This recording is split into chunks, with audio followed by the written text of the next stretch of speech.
David, how did you get interested in journalism? Was there a point where you said in your life, I have to do this, and why? I probably look back to high school. My senior year in high school, I hadn't done much journalism, but the Vedette, which was the high school paper at McCaskey High School in Lancaster, needed an editor my senior year, and I volunteered. And really quickly, we had a story come up. There had been students complaining about the high school's new ID policy. McCaskey High School had some problems with violence and people coming into the school who weren't supposed to be there. And so they started requiring IDs of students. And a lot of students were complaining that if you were, a favorite of teachers, if you didn't have your ID, you just kind of got a slap on the wrist. But if you, were a student who a teacher didn't like, you could get suspended for not having your ID. So this was just a delicious story for the paper. And we did a big front page story. I can't remember the exact headline, but it was ID policy being implemented unfairly in school. It was a bi-weekly newspaper, and I just walked around and remembered walking past lockers and going into class. Every single student was reading every word of that story. And the principal called me in and asked me why I thought it was okay to challenge the school administration in a story. And I just heard myself saying, because that's what journalists do. We hold people accountable. When things are going on that are not fair, we uncover them. And just those words coming out of my mouth, suddenly I was just like, this is really cool. I'm loving this. And that was my first taste of the power of journalism. And then I went to college and got on the college paper, and sort of that carried on. Still wasn't 100% sure. Thought about law school after college and other things. But if I think back to the moment when I kind of realized that this is an extraordinary profession, that was probably it. Could you run through a couple of your first jobs and talk about some notable mentors that you encountered along the way? And that may be even starting with the college paper or your first real jobs. I think high school was first. There was a teacher, English and journalism teacher named Dennis Schmid, who taught at McCaskey High School, and he's since passed away. But he was the inspiration behind that ID story and remaining strong and going to meet that principal, and he was prepared to defend us. When I went from college to the Baltimore Sun, I was hired by Bill Marimo, who he is my mentor in journalism, mentor in life. He was a Pulitzer Prize winner from the Philadelphia Inquirer, was managing editor at the Baltimore Sun when I went there, and created an atmosphere at the Sun that was so great for young people. And I can't speak for other newsrooms, so I don't know if others were like it, but it felt like we were really lucky to be there. I was a research librarian in the very beginning, so I had to do some menial stuff. I mean, that didn't have anything to do with journalism. But I was breathing the same air as correspondents in Washington. I was helping them with their research. And if you did that work, if you were willing to work hard and work long hours, they would respect you as a young journalist. And I started to get opportunities to write. And so in many ways, Bill was the first mentor. And when it comes to the journalism itself, here was the managing editor of the paper. He didn't need to give advice on individual stories or help. There were 4 other layers of editors, but Bill was there with an open door anytime. And I remember I was assigned to cover the school board and cover education issues in Carroll County, Maryland, in one of our suburban bureaus.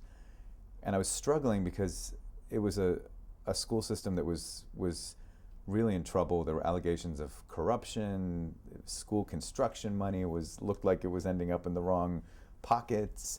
And we were following this over the course of time, and I reached this point where I just didn't know where to go with the story anymore. I felt like I knew too much. I was, kind of like, what's next? Do I do a story about this new school being constructed?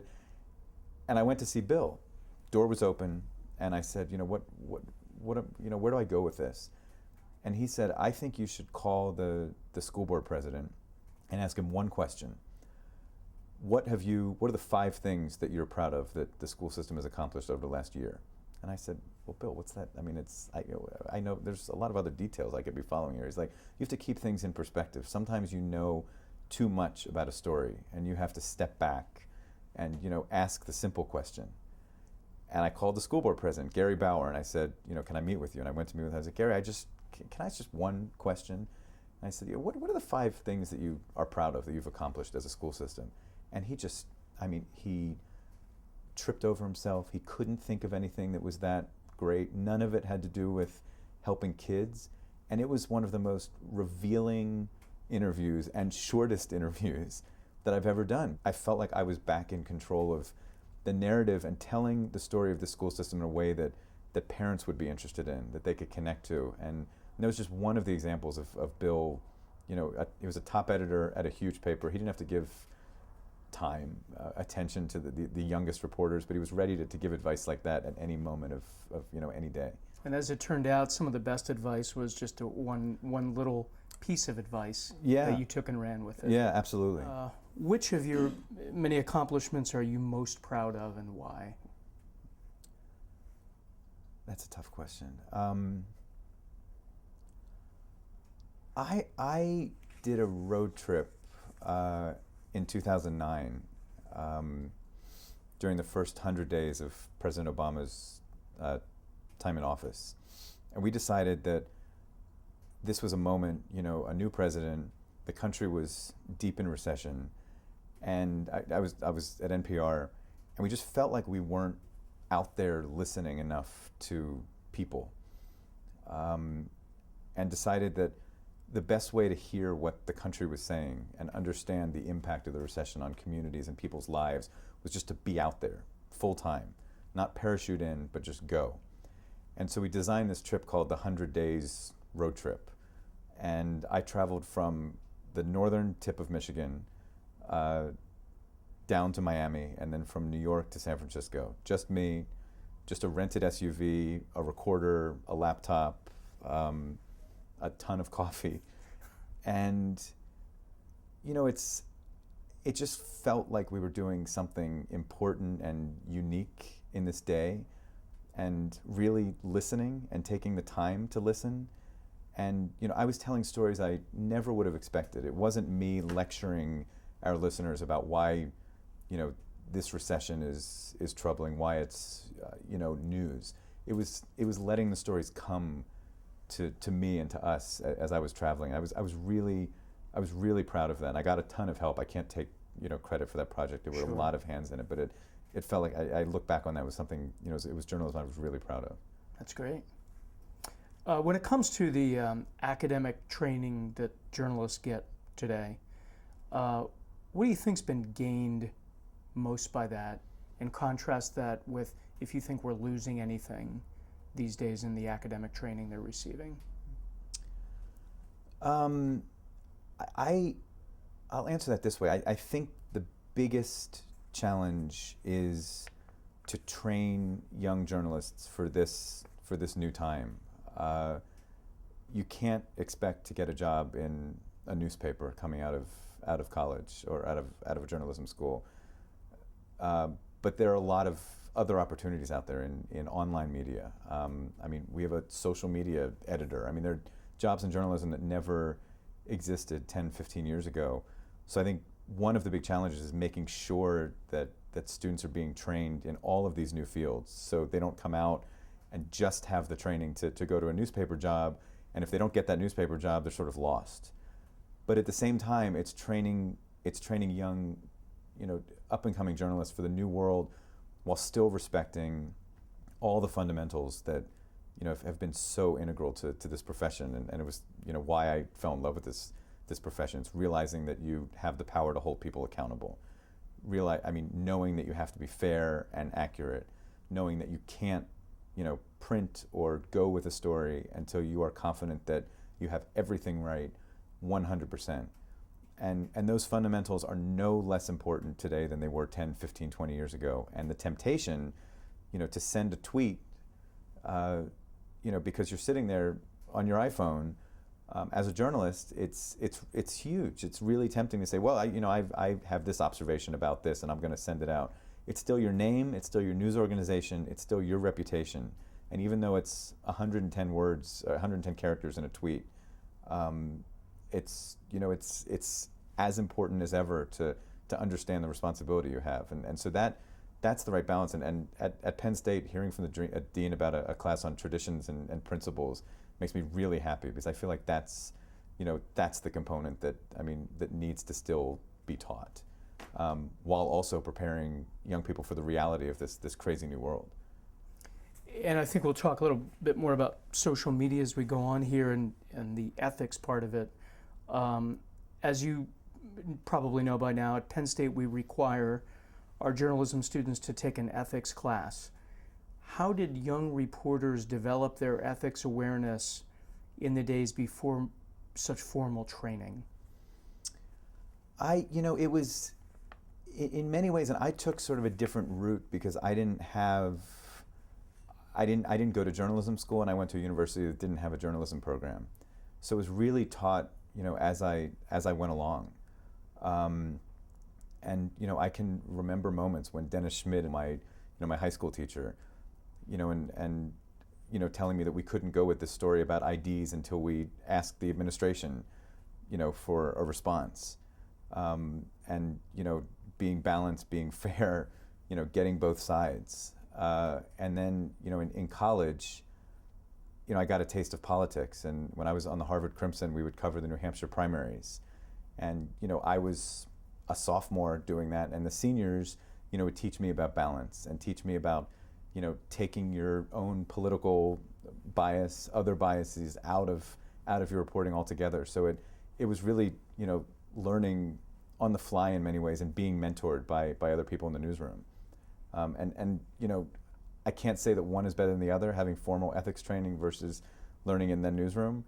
But I would say, if you go into journalism and you haven't had the formal ethics training, make sure it's a subject that you bring up on day one with the people who are mentoring you. Exactly. Do you recall any ethics issues you encountered early on where you were either disappointed or impressed with how it was handled? I think one of the first ethics issues that came up for me, when I was at the Baltimore Sun, we had a program called Reading by 9, and it was focusing on community efforts to make sure that as many kids as possible were literate in reading by the age of 9. It was really important in a city like Baltimore that had a lot of disadvantaged kids who had parents who were working, and it was communities that needed that that push and that extra effort. And as part of that series, I went and did a profile of a new nonprofit called First Book in Washington. They had created a whole new model to basically convince publishers that to give away or to sell more children's books, to impoverished communities at a much lower price, the gain in that, in terms of the reputation, in terms of doing good for the community, would be so much larger than the actual cost of printing an extra 10,000 copies of a book they're already printing. So I did a profile of this wonderful new nonprofit, did an interview with the president, and she told me at the end that she had an open job and was looking for someone young to fill it. And I told her about my college roommate who ran a literacy program at Harvard and who was living with me. And she said, "Oh my God, I want to interview him." So I went home and I told my college roommate Chandler, this wonderful place, you've got to go interview with them.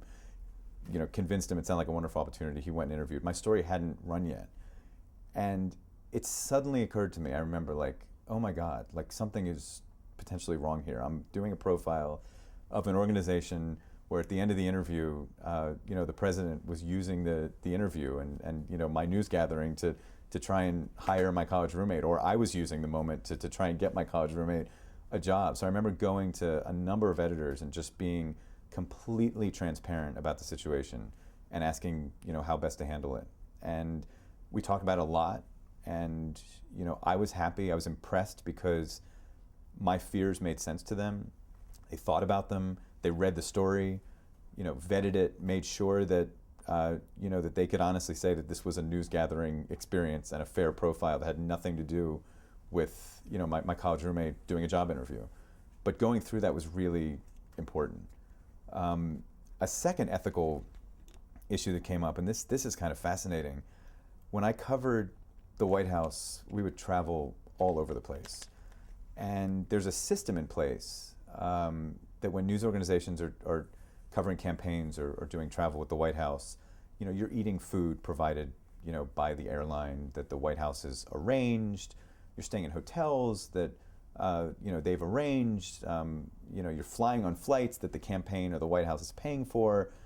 And on the insistence of news organizations, the White House or the campaign keeps track of every cent, down to the penny, and bills the news organization in a totally transparent way. So there's no chance that it could even look like, that we, NPR, the Baltimore Sun, are, taking money or taking food or being, getting pressure because a campaign is giving us free flights. So I got so used to that. It was locked in. It was part of my ethical core. And so when I moved to Russia, my first assignment was to cover the Ukrainian presidential election. So our producer in Moscow and I signed up to go on a trip with the Ukrainian presidential candidate, one of them. And, they're serving vodka, they're serving caviar, we're flying on this old Soviet jet all across Ukraine.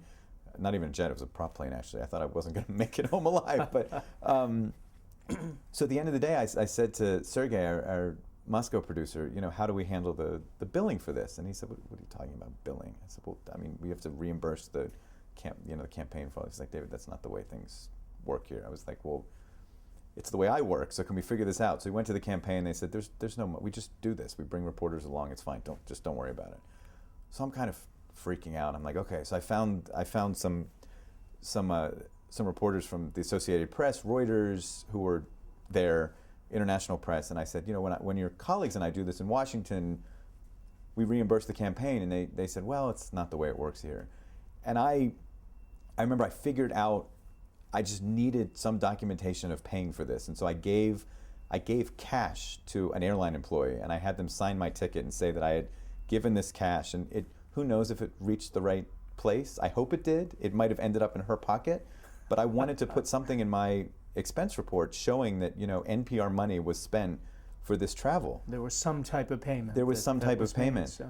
But it's the ethics of covering a campaign elsewhere seem to be totally different. And I was having a conversation with Tony Barbieri, who's one of my former editors at the Baltimore Sun, who I respect deeply, and he's on the faculty here, and he remembered his time in Moscow, believing, as I did, that those ethics that we hold dear here, you as a journalist need to apply them, even when you're abroad, and even if you feel like no one else is, you have to stay true to them, but it can be a real challenge. It's a great story, fascinating. When it comes to journalism ethics, what mainly gets our attention sometimes are sins of commission. Journalists get caught screwing up and there's a big scandal. What about sins of omission? Stories that should have been covered but weren't? How have things changed from when you started when it comes to decisions about what gets covered and what doesn't? The things changed part, I'd like to say that I haven't noticed a change. And I like that. I think a lot of the ethical questions that are out there today feel really familiar to me because I, remember them 5-10 years ago. But they're still really interesting. And I think about the ethical questions. You ask about what's covered and what's not. Gay marriage is an issue that I think about a lot in terms of our coverage. I think it's important to, when we've done stories, if there's a big court decision on gay marriage, I think often we'll do a story about a same-sex couple, and their lives and the fact that they're able to legally get married now.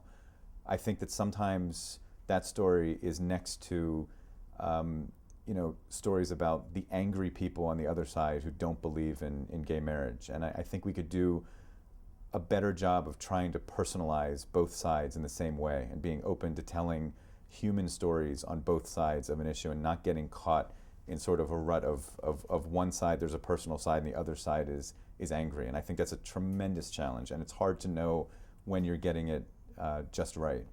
It's a good example. I think another question that has come up for me is in the build-up to the war in Iraq, then President Bush, then Vice President Dick Cheney were talking about a link between Al-Qaeda and Saddam Hussein.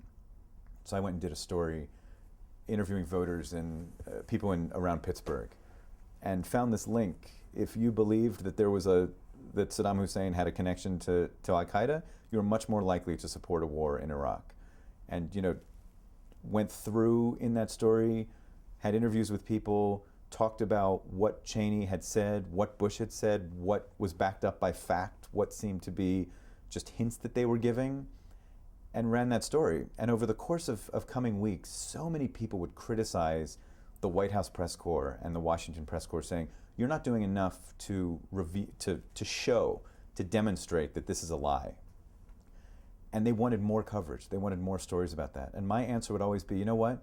That it's not our job to take a baseball bat and to go out in the country and bang people on the heads and say, aren't you not getting it? This is a lie. I mean, I told that story. It was interesting. It's out there. And at some point, my job as a journalist, unless there's some other news to cover, something else newsworthy, as frustrating as it might be for people on one side, I felt like I did a story saying, that the facts aren't entirely backed up of any link between Al-Qaeda and Saddam Hussein. But it's then for an audience and for people who read my newspaper to judge. And it's not my job to pound an issue that people want pounded. It's my job to, report the news and put it out there. Sure. How has the practice of letting sources go off the record or unnamed changed since, back in the day?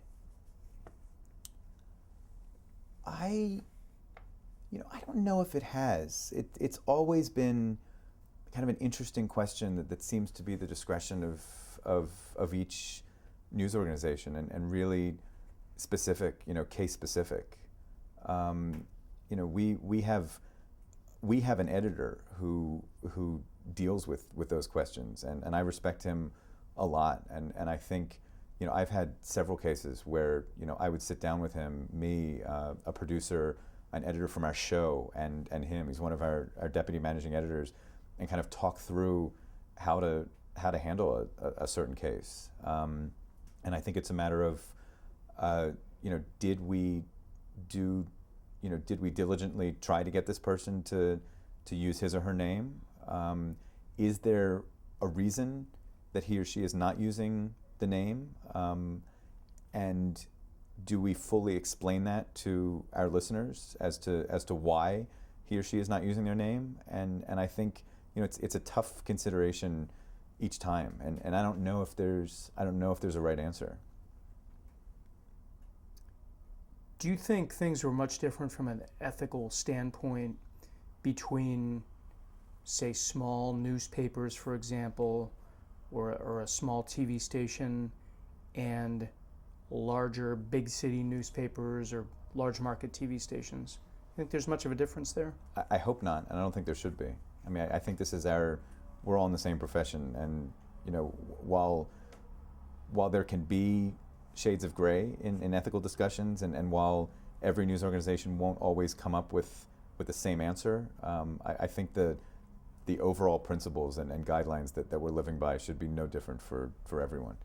And following up on that, have you found in your career that the ethical climate was much different in different places that you've worked? For example, maybe a smaller place and a large organization? No, I feel like they've been the same. Again, news organizations make different decisions. I mean, one that was really interesting was, the Washington bureau chief at the Baltimore Sun, when I was covering the White House, didn't vote he didn't believe that he should be casting a vote in an election that he's covering. There are some news organizations that would stress that, and they would say that you as an American, the fact that you're a journalist does not mean you can't do your civic duty and vote. You don't have to talk about, we don't want to know who it is. You can't give money if you're covering a campaign, but voting is something that you have every right to do. And that's kind of a journalism ethics question that news organizations have come down on two different sides of, and I think it's really debatable. Absolutely. Can you think of any big ethical questions that have come up during your tenure, a particular story, and secondary to that, any of those decisions that came out of it that maybe you regretted down the road? We're doing this series called First in Maine, where we're listening to people and taking a lot of time in this election year. And we had a case come up where one person talked about, a cultural issue that is, really divisive in this country.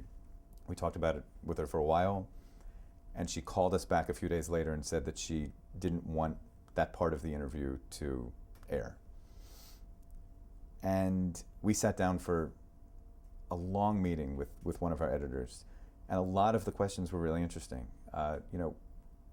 He asked, if we took out that part of the interview, do we still capture her, and who she is, or are we giving a dishonest portrait of her? Is there something that we planned to air that people would hear and would have responded to differently if they had heard that other part that we were taking out? And we really dug deeply into a lot of those questions. We ended up airing, a big chunk of the interview without the part that she was uncomfortable with. And I'm still torn over it, because sitting there with her, hearing kind of her talk honestly about a really difficult issue was what struck me the most about her. And if that was the case, I wish that we had figured out a way to make that part of the interview. But at the same time, if you talk to someone and they call you back, especially if it's a public official, if it's the President of the United States, I mean, the camera's rolling or tape is rolling. Sure. We're not going to give you the chance to call back and tell us what. But this is a person who, just was a business owner. There was no reason to air something that she was not comfortable with. But it's also a good lesson that it doesn't necessarily always have to be a black and white. We either air the whole interview or we don't air it at all. Right. You aired a lot of it. You took out a little bit of it. So there hopefully was a middle ground there. There hopefully was a middle ground, but there were a lot of issues at stake. I mean, you don't want people dictating what you air and don't air. And I think that's a line that you rarely, if ever, want to cross. And we kind of allowed her to cross it, but talked a lot about whether that was a dangerous precedent we were setting. You also don't want to, you don't want to be, why air something that someone's uncomfortable with if it's not a public official or someone in, a role where they're savvy about journalism. It's, they know that they're on. This is part of their job. They're in the public eye. So I liked the decision was never, we're going to air this against her will. The decision was, do we air the interview without this, or do we kill the whole thing? And that I was impressed with, but I still kind of wonder if we should have just killed it.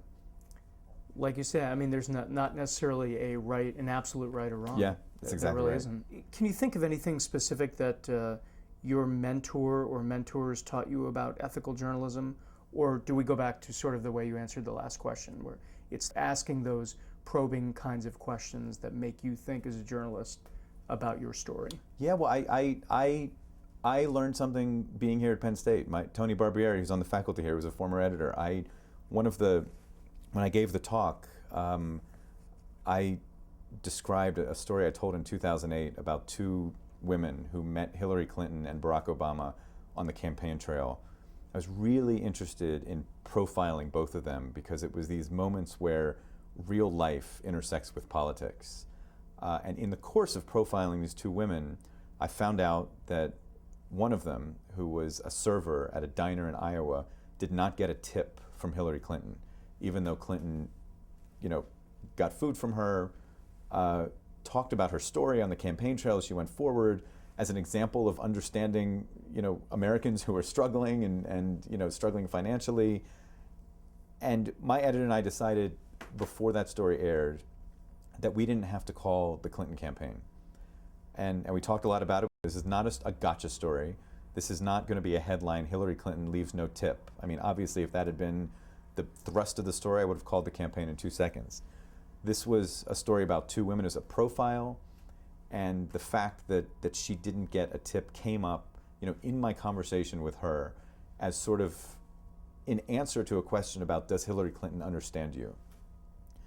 And so we decided that, I got firsthand reporting from the person who didn't get a tip. I mean, there was no reason to confirm that, and so we didn't call the campaign. I was talking to Professor Barbieri about it, and he said his guiding principle is always, you will never regret making one more call. And you don't have to include what you learn if it's not appropriate for the story, if you don't believe it, but to be fair, you'll never regret making that call. And I'm still struggling with whether I regret not making the call. And there are many times when I think you'll regret not doing the one extra piece of work. And I was learning about how a journalism professor here felt about it. I'm learning more every day. Yeah. Great. Do you think, in the grand sense, in your professional opinion, what constitutes ethical journalism? I mean, I think it's simple, and it's the bedrock principles that I was taught. I mean, it's being fair, it's being accurate, it is having no personal bias, it's being balanced, and it's either printing or going to air with a story that you believe meets all of those criteria.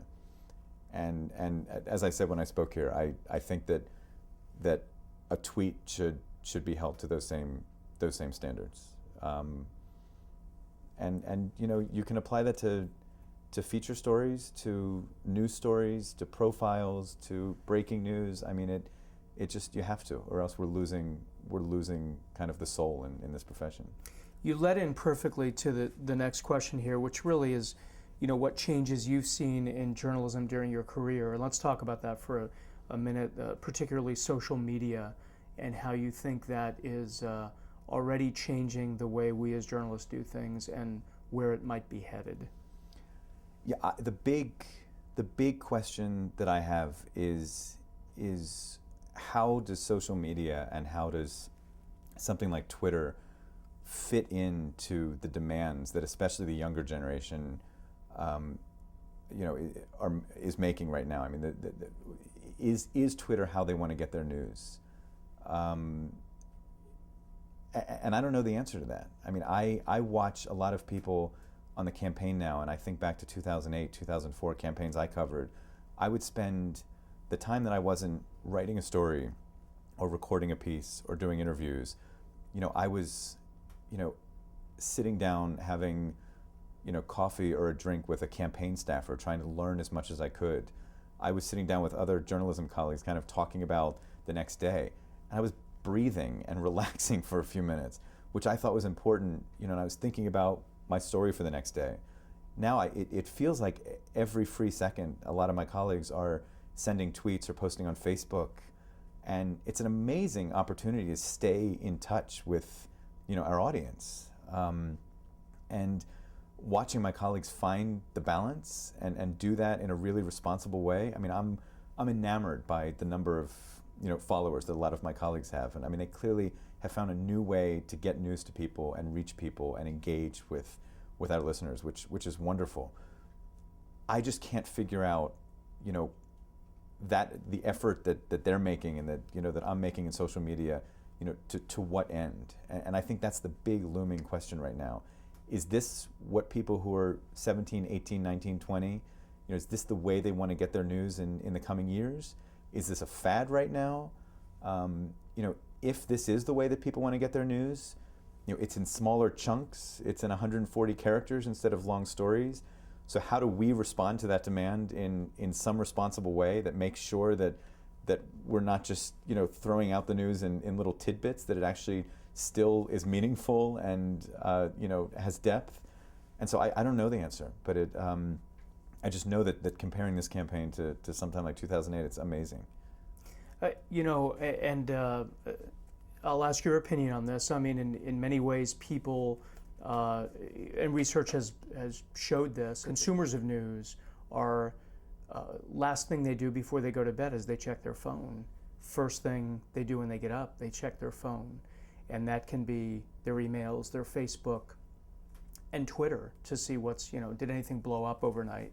So do you think in some sense it's just sort of rejiggering the way that news organizations and journalists have to work in terms of filling those kinds of voids, and maybe Twitter is those short bursts of news nuggets versus something you put on the web or TV or radio or newspaper that's more in depth? Yeah, I just an example. I mean, I woke up. I remember a morning really recently when there was a brand new. I went on Twitter, which I don't always do, but I did it on this day, and saw that there was a brand new poll out from Pew giving Mitt Romney a 4% lead nationally over President Obama. And my first reaction was not to keep scrolling down at 100 more tweets.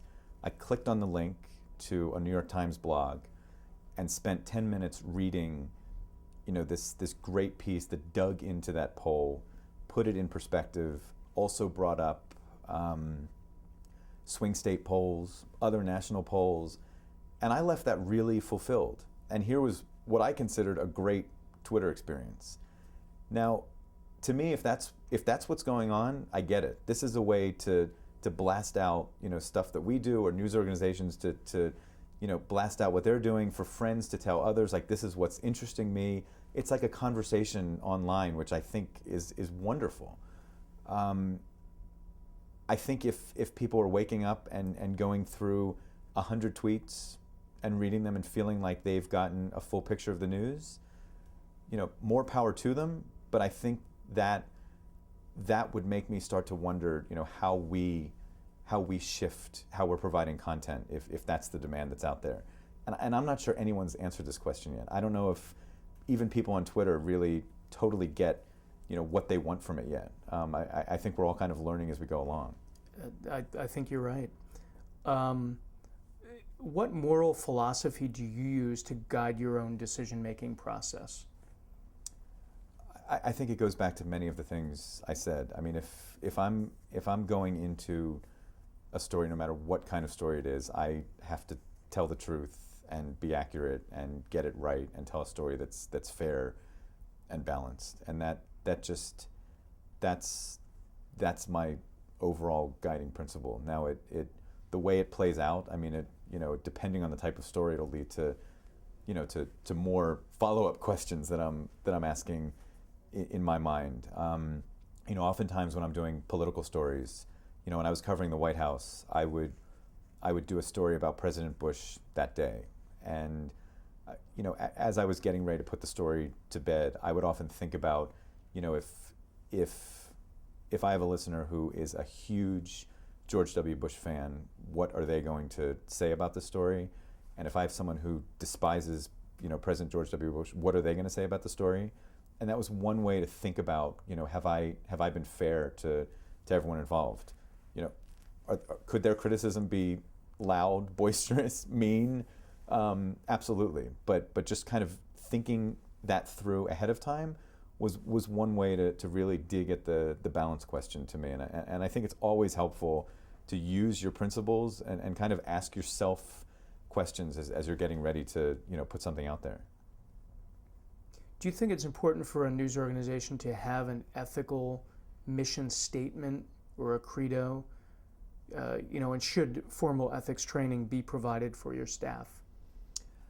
I think it's absolutely important. I mean, I think it's up to every news organization to decide the best way to go about it. But we have people at NPR who are paying close attention to ethics. We have an entire ethical handbook that's been updated over the last few years. Every time a question comes up, our top editors will send a note out, kind of saying, whenever this question comes up, this is how we believe, it should be handled. So I think the more ethics training, the better, as far as I'm concerned. But it has to be, I think it both has to be philosophy, and also, I mean, as much as having a handbook, I think learning case by case is really important as well, because you see how those standards are applied, to real stories. Sure. What do you think the role is these days, particularly, of the economic bottom line in ethical decision making? Do you think that plays a role? I hope not. I know that that I love the fact that I feel at NPR that, I mean, there are projects that are funded. There, decisions about resources and deployments that are obviously made by news managers based on money, and it's been a difficult time. But I love feeling like I'm separated from it. We just did a project that we called Family Matters, where we followed 3 multi-generational families, and this was where middle generations, which is becoming more and more common today, were struggling with how to both support a younger generation, oftentimes people in their 20s who were still living with a parent, but also had an elderly parent who was either in a nursing home or needing in-home care, and just the squeeze that's becoming so great. Here was a project that was funded, that NPR was able to get an outside source to fund it. I don't want to know who it is. If there was some expectation that they had, which I'm not saying there was, but I want that line to be bold. And if I ever felt that somehow funding decisions were affecting or pressuring my reporting, I wouldn't do it. I wouldn't be involved in it. And so I mean, that's an example, and there are many more, but where I can wake up every day and feel like I'm doing my job as a journalist. Yes, my editor might say, we don't have the money right now to send you to cover this Sure. campaign event or to do this story, and that's a reality. But in terms of affecting the storytelling and affecting the way we cover the news, if that's ever undermined, I wouldn't be doing the job. What do you think the biggest challenge has been that you faced during your career? I think being in Libya during the Arab Spring, I was in Tripoli just as the NATO bombs started falling. It was a type of journalism that I was not prepared for at all. In eastern Libya, where the rebels were making a lot of progress in trying to overthrow the Gaddafi government, there were dangers that were unimaginable, and several journalists died in the fighting, and that was one kind of danger. It was awful. In Tripoli, the Gaddafi government was still in charge. They decided which news organizations could be there. We were locked down in a hotel. Our movements were restricted. We were only allowed to go where the Gaddafi regime would allow us to go. There was one night where they brought us to the Gaddafi compound, suggesting that there was going to be some news event, and we found out later that there was word, never confirmed, but that there was going to be a British bombing raid on the compound, and there were questions about whether we as journalists were being used as human shields. It was this oppressive atmosphere where if you got out for even 5 minutes to interview a real person, you wondered whether they were going to be arrested, or I mean, you didn't even want to think about what could happen to them. And that was awful, because you felt like you were putting lives at risk when you would talk to people and interview them. And I felt like I just knew that I wasn't getting the real story. I mean, here I was in Tripoli, supposed to be covering, a really important part of the Arab Spring. Sure. But because of the reporting environment, I just knew that I couldn't tell the real story of what was happening in Tripoli. No one would talk about it. We couldn't reach them. The stuff that we were getting from the Gaddafi regime was, who knew if it was true? And so, but yet there was a demand for me to go on the air. And I just, every single day, my producer and I had to figure out a way to be on the air and be bringing this picture of Tripoli without going beyond what we knew. And it was, I really appreciated advice that I got from Don Gagne, who is a colleague of mine at NPR, and my greatest mentor since coming to NPR. We covered the White House together, and he taught me radio. But Don said that the White House was an environment where often, our shows would turn to us and have all these questions. And the best thing you could do if you didn't know the answer to a question was to say, I don't know. and it's true. And I would rather sound silly or uninformed than say something that was beyond what I knew or saw. And that was really the atmosphere in Tripoli. In addition to putting lives at risk, in addition to being locked down in a hotel, it was just doing journalism while knowing you weren't getting a true picture of what was happening and being honest with our listeners about that. Fascinating. The aim of the Arthur Page Center here at Penn State and the Arthur Page Society is to help people become counselors to leadership. How can individuals, in your view, best prepare themselves for that kind of role, to be leaders? In journalism or in fields in general? In journalism. I think, I guess I would say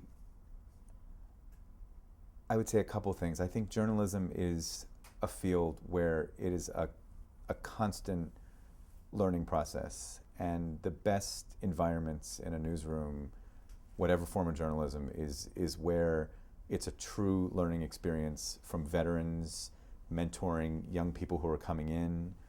I think an important part of the learning experience is showing younger, newer journalists enough respect to give them opportunities. I think that younger journalists need to be open to getting advice and ask a lot of questions. And I think whatever leaders of news organizations can do to foster that environment is going to make for the best news organization. And in the newsrooms I've been in that have had that feel, where even though I was inexperienced, I was respected. If I worked hard, I could get opportunities. Where young people were encouraged to ask questions and to be mentored, where the veterans were willing to mentor.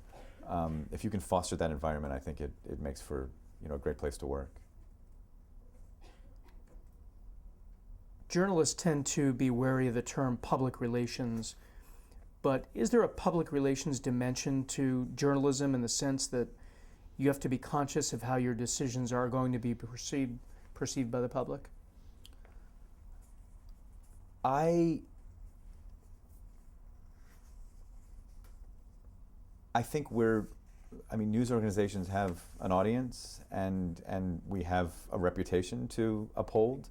When we're telling individual news stories, I think it's dangerous to ever think about, how do I tell this story so people like me, or how do I tell this story in a way that will get us, that more listeners will, agree with it or disagree. I mean, those kinds of questions should be out the window. We're, again, following the principles of journalism to tell stories.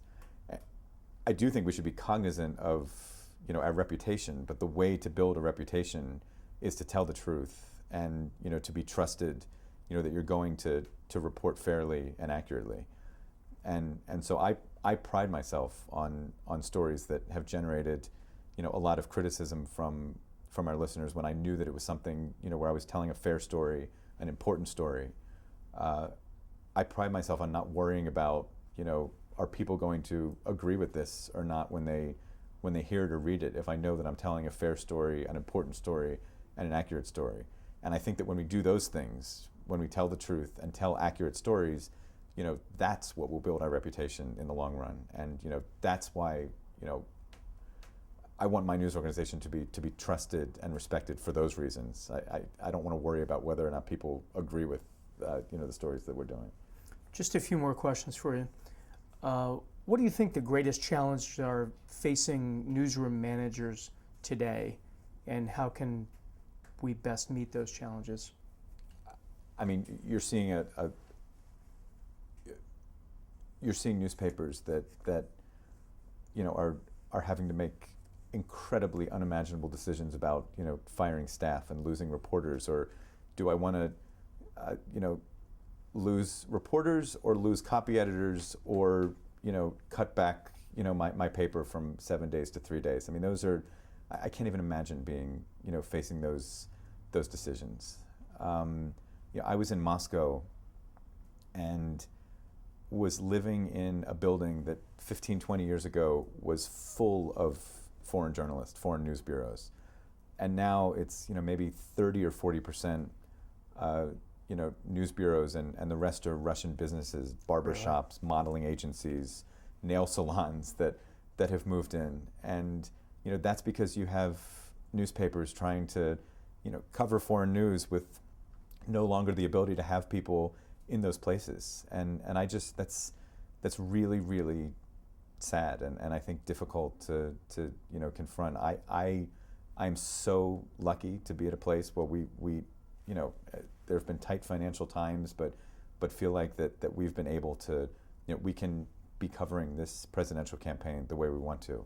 We can be covering foreign news the way we want to.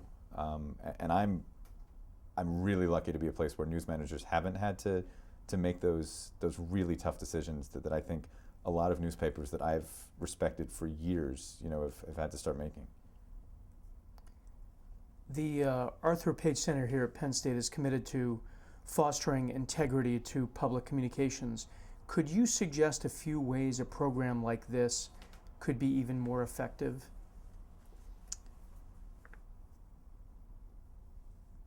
Not knowing a lot about the program, I have to apologize for that. So I you might be doing many of these things. I think real life experience is just so important. And at least in journalism, when I've learned what integrity means, it's by seeing people in action. It's seeing case by case decisions about real stories, real interviews, real news coverage. And I've learned so much from that. And I think the more that you can learn philosophy and hear a word like integrity and then take it to the next step and teach about real decision making, and being in the trenches and hearing from people who have been in the trenches and what decisions they've struggled with and what ultimately they've decided to do, I feel like that's the kind of learning environment that I'd want to be in. David, thank you very much. Pleasure. Good luck to No, you. Absolute pleasure. Really a great conversation. I have to thank you for it. Thank you.